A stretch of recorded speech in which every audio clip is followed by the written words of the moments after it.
baseada no texto dos Salmos, o Salmo 31. Vou ler na nova versão internacional, NVI.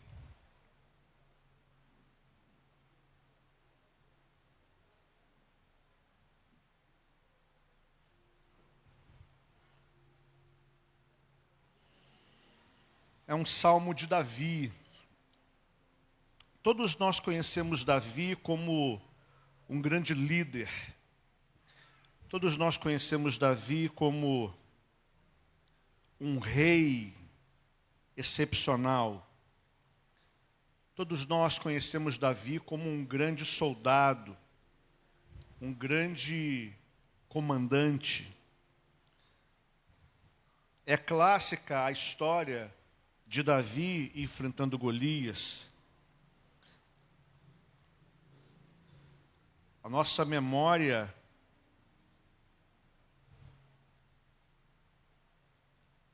acerca dessa história está sempre ativada. Sempre que falamos sobre Davi, nos vem à memória o seu confronto com Golias. Mas Davi, mesmo sendo um guerreiro, um adorador, um poeta, um homem de Deus, um grande rei, Davi também tinha momentos desafiadores. Davi também tinha crises. Davi também passava por problemas. E esse salmo revela para nós um pouco daquilo que Davi estava enfrentando. O texto diz assim, Salmo 31, a partir do verso 1. Em ti, Senhor, me refugio. Nunca permitas que eu seja humilhado. Livra-me pela tua justiça. Inclina os teus ouvidos para mim. Vem livrar-me depressa. Sê tu a minha rocha de refúgio, uma fortaleza poderosa para me salvar. Sim, tu és a minha rocha e a minha fortaleza. Por amor do teu nome, conduz-me e guia-me.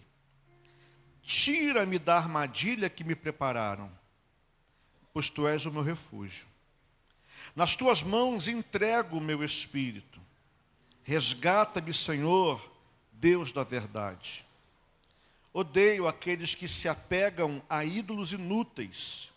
Eu, porém, confio no Senhor. Eu me alegrarei e exultarei no teu amor leal, pois viste a minha aflição e conheceste a angústia da minha alma. Não me entregaste nas mãos dos meus inimigos. Puseste os meus pés em um lugar espaçoso. Tem misericórdia de mim, Senhor. Estou em desespero. A tristeza me consome os olhos, o vigor e o apetite. A minha vida desvanece em angústia e os meus anos com gemidos. A minha aflição esgota as minhas forças e os meus ossos se consomem.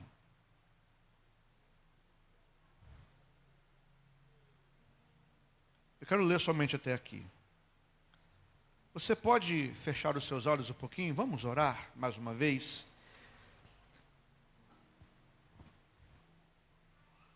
Senhor, a Elô já orou aqui agora. Ela me apresentou a Ti e me colocou em Tuas mãos. Eu Te louvo por isso, Senhor.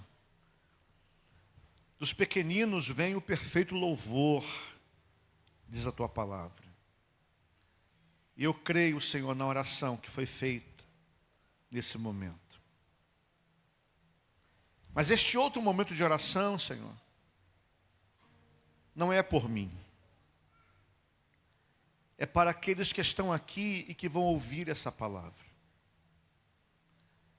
É uma noite de renovação de aliança contigo. É uma noite de reafirmarmos no mundo espiritual o nosso compromisso contigo, Senhor. Mas também, Senhor, é uma noite na qual o nosso coração anseia por ouvir a Tua voz. Fala conosco. Ministra ao coração dos Teus filhos. E assim como Tu operaste na vida de Davi e de tantos outros, opera também na vida dos Teus filhos que estão aqui nesta noite, para a glória do Teu nome, em nome de Jesus. Amém.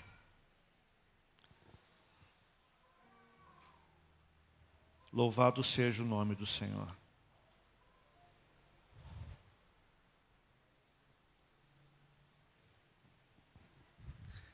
Pergunta, é uma pergunta que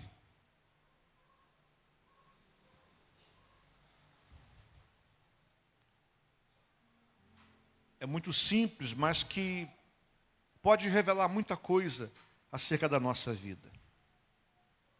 Quantas vezes você já se sentiu cansado,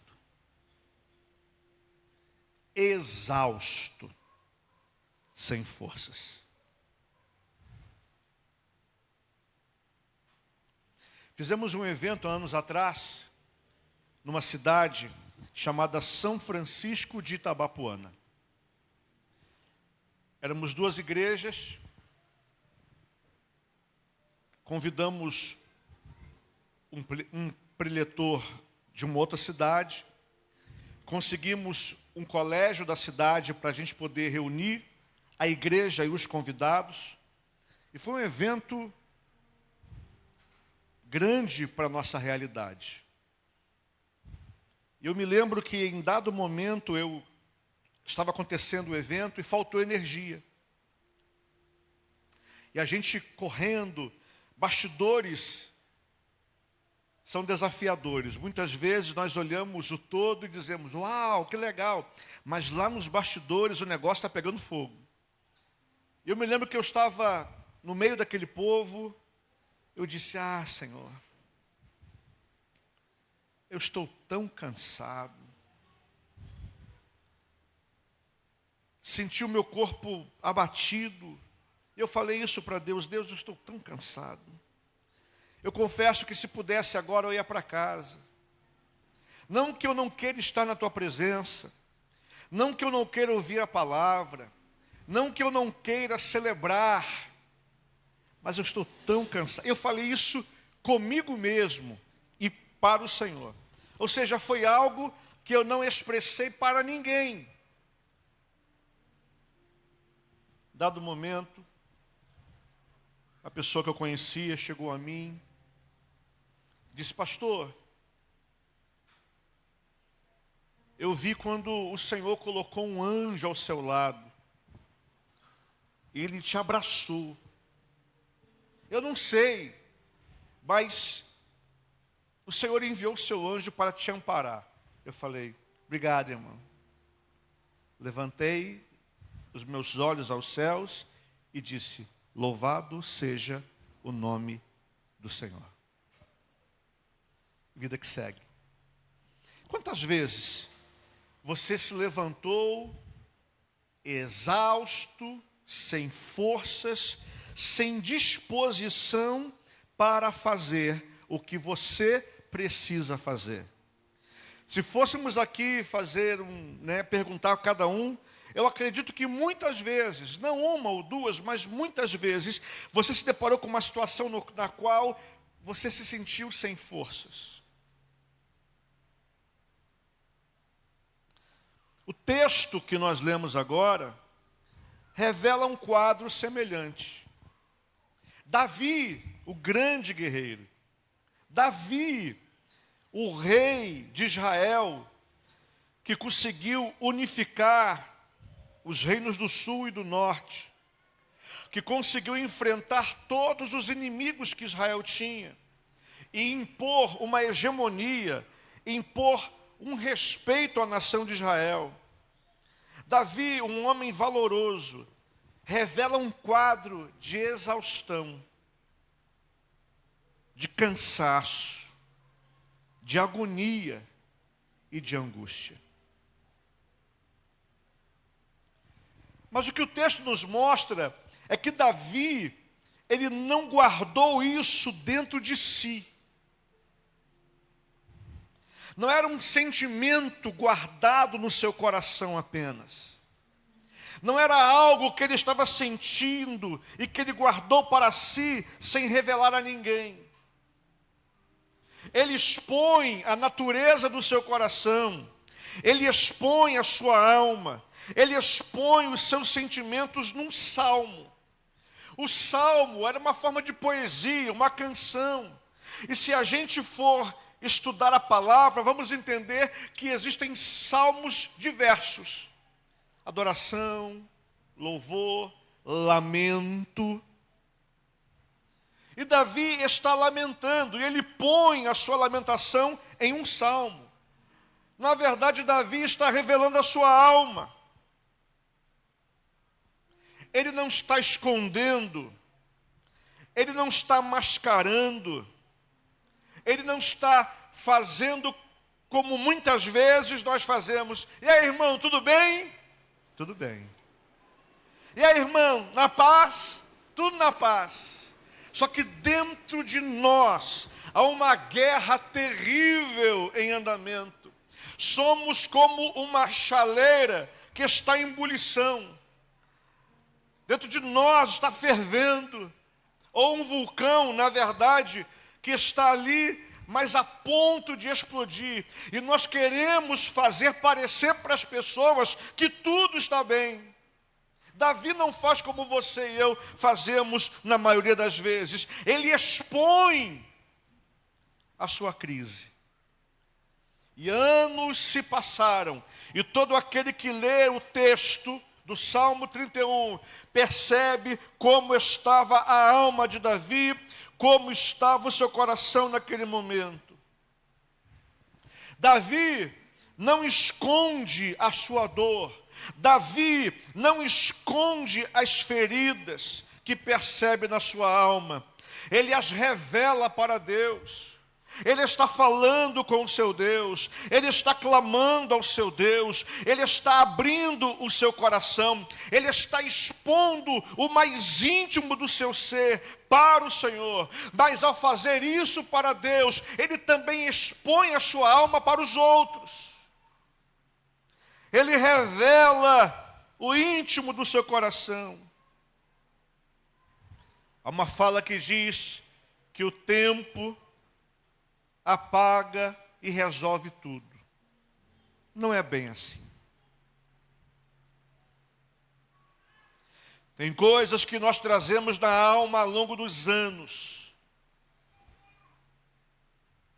E como a vida sempre é dura, como a vida sempre é desafiadora, como nós sempre estamos enfrentando dificuldades, há momento em que vai acumulando a carga e vai se tornando pesado demais para carregar. E essas cargas vão infeccionando, vão inflamando, e é isso que o Salmo revela. Ele nos mostra que as feridas infeccionam a alma. E com o tempo, elas extrapolam e começam a afetar todas as áreas da nossa vida. Davi nos mostra no texto pelo menos 3 áreas que são afetadas e consumidas pelas feridas profundas que ele trazia na sua alma. Primeiro, ele diz: a tristeza me consome os olhos. A vista de Davi, a visão de Davi está sendo afetada. E quando a nossa visão é afetada, começamos a ter uma ideia distorcida de como as coisas realmente são. Então Davi diz que a sua visão foi afetada, de modo que ele tem agora uma dificuldade de ver o mundo, de ver a si mesmo, de ver os outros, e em alguns casos tem até a dificuldade de ver a Deus. Então a maneira como vemos é seriamente afetada pelas dores, pelas angústias, pelos traumas que chegam à nossa vida. E quando isso acontece, começamos a enxergar a vida por meio de uma lente, a lente do sofrimento. Só que o problema é que o sofrimento consome e distorce a visão. E aí nós começamos a acreditar em coisas que não são verdadeiras, como se fossem verdadeiras. Começamos a achar que as pessoas estão pensando algo de nós, quando na verdade elas mesmas estão vivendo as suas dores, as suas crises e os seus próprios problemas. Nós começamos a achar que alguém está olhando para nós de uma forma diferente. E na verdade a pessoa não está nem imaginando o que está se passando com você, mas a visão se distorce e começamos a ter uma ideia equivocada das coisas.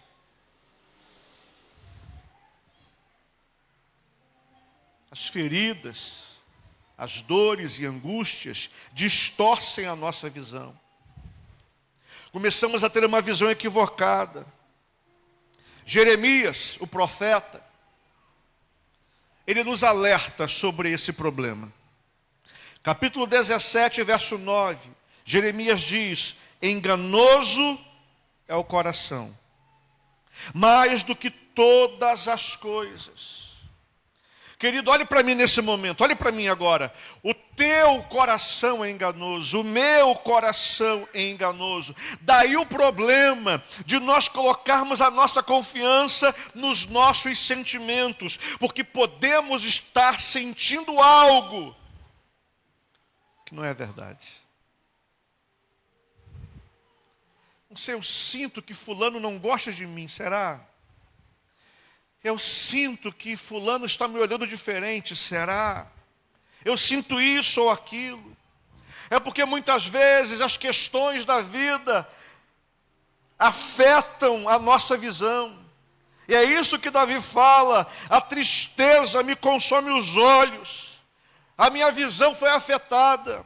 O meu modo de ver o mundo foi afetado. O meu modo de enxergar foi afetado. Tamanha a situação em que Davi estava. Ele diz: estou em desespero.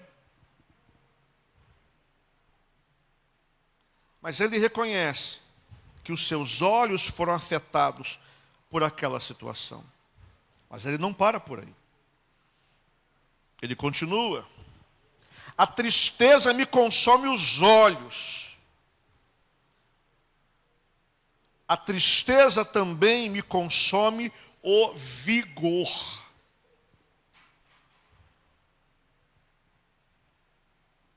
A tristeza emocional faz com que a gente enfraqueça. Um coração ferido produz uma hemorragia emocional que enfraquece e mata ao longo do tempo, porque as forças se vão. E quando a pessoa menos espera, ela não consegue mais agir ou reagir. Ela não tem mais disposição, ela já não sonha, ela já não tem perspectiva, ela já não tem projeto, ela já não tem visão, ela já não tem sonho, ela já não tem esperança, ela está rumando para a morte. Faz lembrar aquela mulher que chegou a Jesus, cuja hemorragia era contínua. Suas forças estavam indo embora, esvaindo-se a sua saúde por conta de uma hemorragia que não cessava. Muita gente está vivendo uma hemorragia emocional. Eu não sei se você sabe, mas eu vou contar isso para você agora. Tem alguém que deseja que você viva assim, hemorrágico, esvaindo as suas forças, esvaindo o seu vigor. Tem alguém que deseja que você viva dessa forma. E aquele que deseja que isso aconteça contigo é o inimigo da tua alma.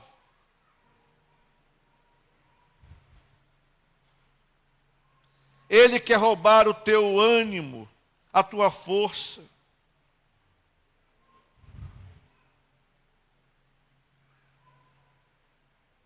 Para muitos, o único ânimo que resta é para chegar domingo à noite, sentar na cadeira da igreja, do prédio da igreja, ouvir alguma coisa, cantar alguma coisa e voltar para casa.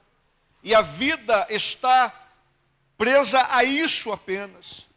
Hoje pela manhã, na aula da CD, vimos a importância do testemunho. E do quanto o apóstolo Paulo testemunhou de Cristo por onde ia. Quando a nossa força se vai, quando o nosso ânimo se vai, quando já não temos mais vigor, não há mais força no nosso testemunho, não há mais uma palavra nos nossos lábios que proclamem, que exaltem, que magnifiquem o nome do Senhor. Na verdade, ao abrir a boca, o que se externa é dor, é angústia e tristeza. E esse tipo de testemunho ou de fala não produz transformação nos corações. Então o inimigo da nossa alma deseja que a gente viva assim, fragilizados, enfraquecidos, roubados. Não somente em relação aos nossos afazeres no dia a dia, mas também em relação à obra que o Pai confiou a cada um de nós para fazermos. A gente fica estagnado, vai se arrastando. A vida é um sofrimento, é uma angústia.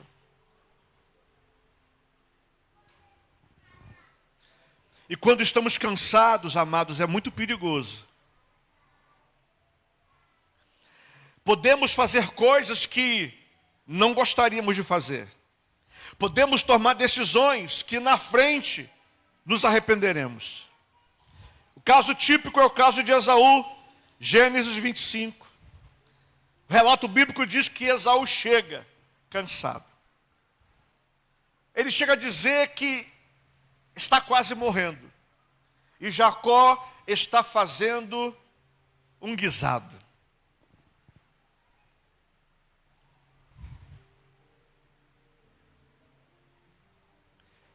Estamos em propósito hoje, os líderes de célula.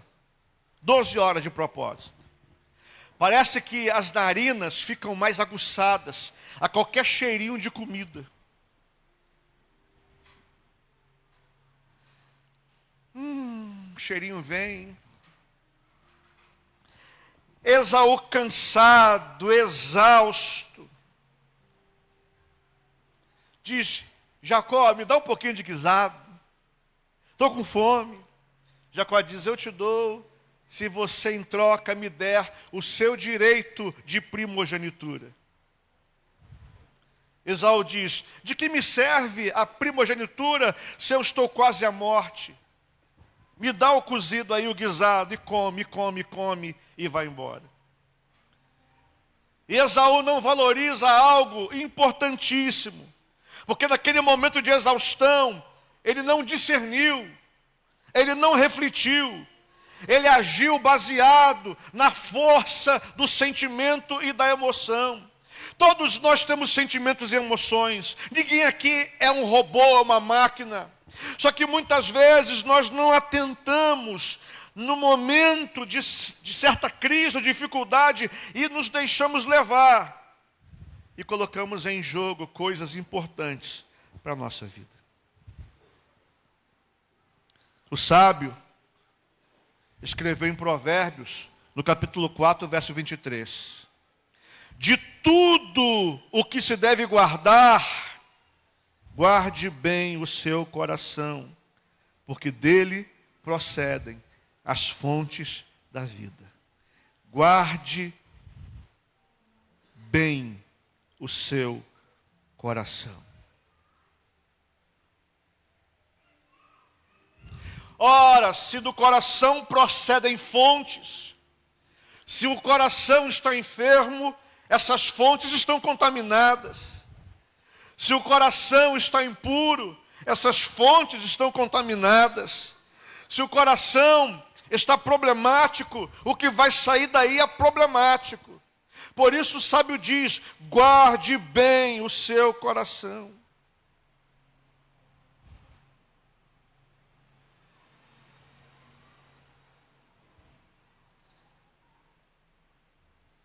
O texto antigo fala que no centro, e no coração, na perspectiva deles, está relacionado à sede das emoções. Então, se as nossas emoções estão conturbadas, o nosso poder de discernimento se torna limitado, porque a visão é distorcida. Se as nossas emoções estão conturbadas, a nossa força se esvai. Ficamos debilitados. E alguém debilitado não pode fazer muita coisa. Alguém adoecido, debilitado, sofre de limitações. E quantos de nós estamos limitados? Deveríamos ser um testemunho vivo da graça e do poder de Deus. Deveríamos manifestar a luz da glória de Deus em nós. Mas estamos meio que apagados. Não tem brilho mais no olhar. Não tem mais sonho e expectativa. Estamos abatidos. Davi revela a sua condição aqui no texto, mas ele não para por aí. A tristeza me consome os olhos, então afeta a minha visão. A tristeza consome a minha força, o meu vigor, me faz alguém debilitado. Mas também fala de uma terceira coisa. A tristeza consome o meu apetite. As emoções têm muito a ver com a alimentação. Quando nós estamos estressados, o nosso cérebro libera uma substância chamada cortisol. O cortisol está muito ligado ao estresse, que não afeta apenas a questão da alimentação, afeta também outras áreas, inclusive o coração, né? Pode gerar aí um piripaque. Pode ir de arrasta, como diz o pessoal, né? O cortisol pode nos levar ao estresse. Na verdade, ele atua e opera no estresse.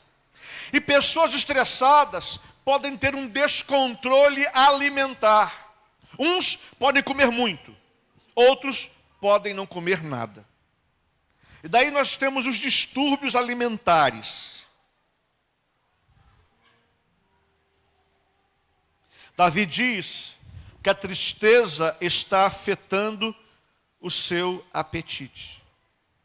Mas eu não quero vincular essa falta de apetite apenas à questão alimentar, alimentícia, do jantar, do almoçar, do tomar café, do comer.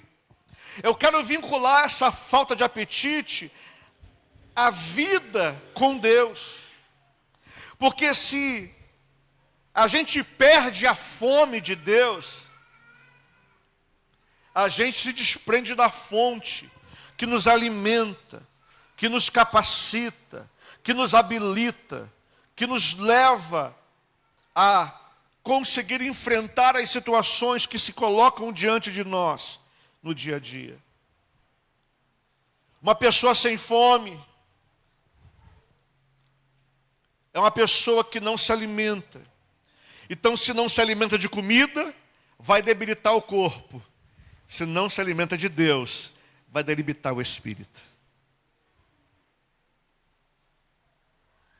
O que nós vemos hoje é gente que perdeu a fome de viver. É gente que perdeu a fome por Deus. Perdeu o apetite. Orar, não. Estudar a palavra do Senhor, não. Ter comunhão com os irmãos, não. Ter comunhão com a família da fé, não. Buscar viver o propósito de Deus? Não, porque não tem fome. Porque perdeu o apetite. E alguém assim definha. Alguém assim chega no estado tal em que a morte se apresenta. E é isso que Davi revela. Alguém consumido pela tristeza, alguém consumido pela angústia, tem visão distorcida, perde a força, não se alimenta mais. A tendência é a morte.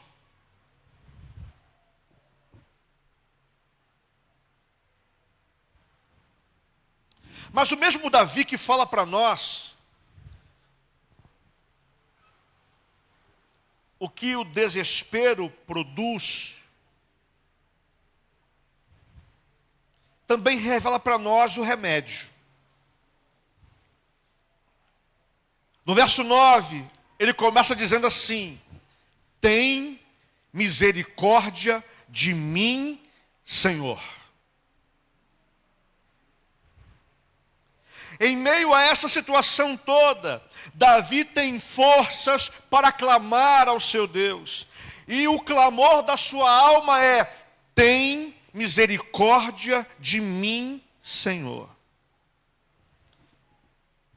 Lamentações de Jeremias, capítulo 3, dos versos 22 a 25, nós lemos: as misericórdias do Senhor são a causa de não sermos consumidos, porque as suas misericórdias não têm fim, renovam-se cada manhã.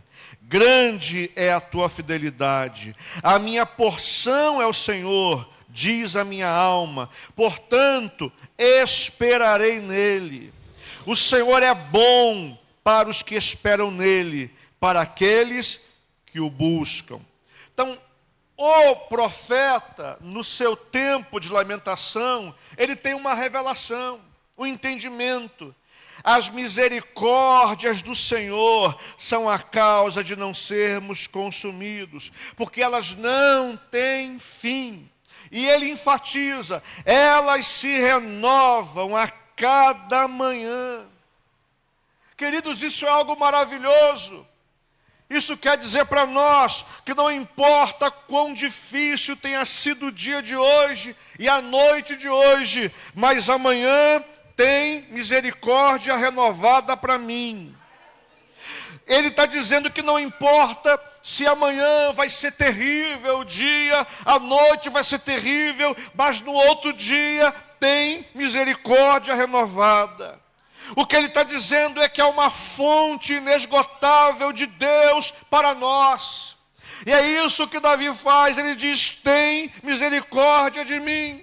E o que o texto do profeta fala é: essa misericórdia não acaba, essa misericórdia não tem quantidade limitada, essa misericórdia é inesgotável, ela não tem fim, ela se renova em todo tempo. Cada manhã a misericórdia do Senhor se renova. É uma maneira de Deus nos dar o escape, nos dar o livramento. Portanto, irmão e irmã, se a tua alma está angustiada, se a tristeza consome a tua visão, se a tristeza consome a tua força, se você não tem mais fome e apetite, você pode nessa noite dizer: Pai, tem misericórdia de mim, porque não vai faltar misericórdia para você da parte do Senhor. Muitas coisas podem ser roubadas de nós, muitas coisas podem ser tiradas de nós, mas a misericórdia de Deus não pode. É uma promessa, ninguém pode tirar a misericórdia de você. O Senhor diz: ela se renova a cada manhã. E o que nos diz então, queridos, essa verdade é que tudo pode ser consumido, a nossa visão, o nosso vigor e o nosso apetite. Mas a causa pela qual não seremos destruídos é a misericórdia do Senhor que se renovou. Talvez você diga assim: não resta mais nada, acabou tudo. Eu quero te falar nessa noite: quando não restar mais nada, a misericórdia do Senhor permanece. Quando não restar mais nada, a misericórdia de Deus se renova. E a misericórdia do Senhor é tudo o que você precisa hoje para continuar caminhando. A misericórdia do Senhor é tudo o que você precisa nesta noite para não sucumbir diante do desespero. A misericórdia do Senhor é tudo o que você pode buscar hoje para te sustentar na hora da angústia, porque ela se renova. E essa misericórdia pode vir de muitas maneiras. Ela pode se revelar num tratamento médico, ela pode se revelar no abraço, na oração de um irmão, de uma irmã. Ela pode se revelar no momento de oração, no momento de leitura da palavra. Ela pode se revelar num momento como este, na qual a palavra está sendo exposta. E também pode se revelar num atendimento psicológico, em que a tua alma vai ser tratada.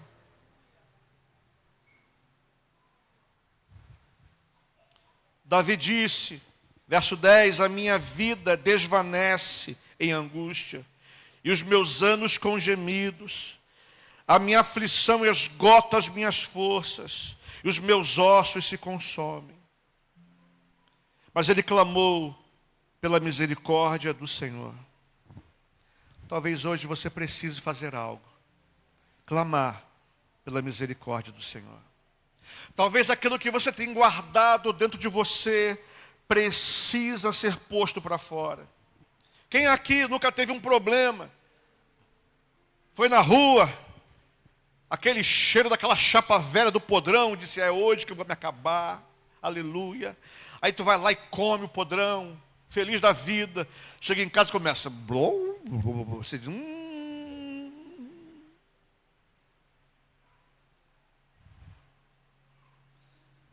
O teu organismo entende que ali tem coisas que não fazem bem. Já não faz naturalmente, mas naquele dia foi exponencial o negócio.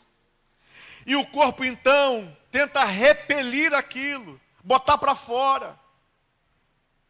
Às vezes é vômito, às vezes não. Porque precisa botar para fora o que está fazendo mal. Querido, olha para mim. O que está dentro de você que está fazendo mal para você? E você não botou para fora. Você não vomitou, não expeliu. Está aí dentro. Está matando, está consumindo, está desgastando, está fragilizando, está acabando contigo. Então tem coisas que precisamos pôr para fora. E é isso que o texto fala. Davi põe para fora. Outro dia ele pecou. Ele grita, Senhor, não retires de mim o teu espírito. Não retires de mim a alegria da salvação. Porque enquanto eu calei meus lábios, os meus ossos foram afetados. Enquanto eu guardei dentro de mim aquilo que eu deveria ter colocado para fora, foi destruindo o meu ser, consumindo a minha alma. Nós queremos muitas vezes aparecer para as pessoas bem, porque é isso que o mundo prega. A vida da pessoa está destruída, mas está lá a foto na rede social. É aparência. É máscara, não é verdade. Você e eu podemos enganar as pessoas que estão perto da gente, mas nós não podemos enganar o Deus que vê todas as coisas. E Ele vê não com o intuito de acusar, de maltratar, de destruir a gente. Ele vê porque deseja sanar nossa alma, deseja restaurar o nosso ser, deseja purificar o nosso coração, deseja transformar a nossa vida. Esse Davi que clama aqui nesse salmo, continua a sua caminhada, vai enfrentar outras lutas, vai enfrentar outras dores, vai enfrentar outras angústias, vai enfrentar outros problemas. Mas ele sempre clama ao Senhor. E é isso que diferencia Davi. Mesmo quando ele peca, mesmo quando ele faz alguma coisa, ele diz, errei, eu fiz. Fui eu. Misericórdia, Senhor.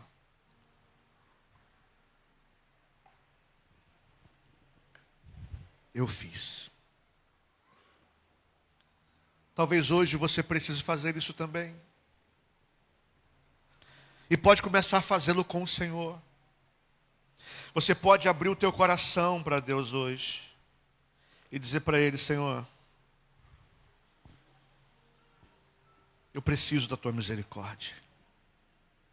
E Deus, o nosso Pai, não vai negar misericórdia para você nessa noite. Não vai negar. Ele não vai negar socorro para você nessa noite. Mas o que é preciso fazer? Clamar. Pedir. Expor o seu coração. Nós já vamos cear. Mas antes de cear, eu quero orar com você. Porque talvez você precise falar com Deus hoje. E colocar algumas coisas para fora diante do Senhor. Ou começar esse passo, esse processo de dizer: Senhor, a minha visão foi afetada. O meu vigor está se esvaindo. Eu já não tenho fome de te buscar. Não tenho fome pela tua palavra. Não tenho fome de estar com a família da fé. Não tenho fome, Senhor. Me ajuda. É um passo. Talvez você não coloque tudo hoje, mas comece com alguma coisa. Comece abrindo o teu coração.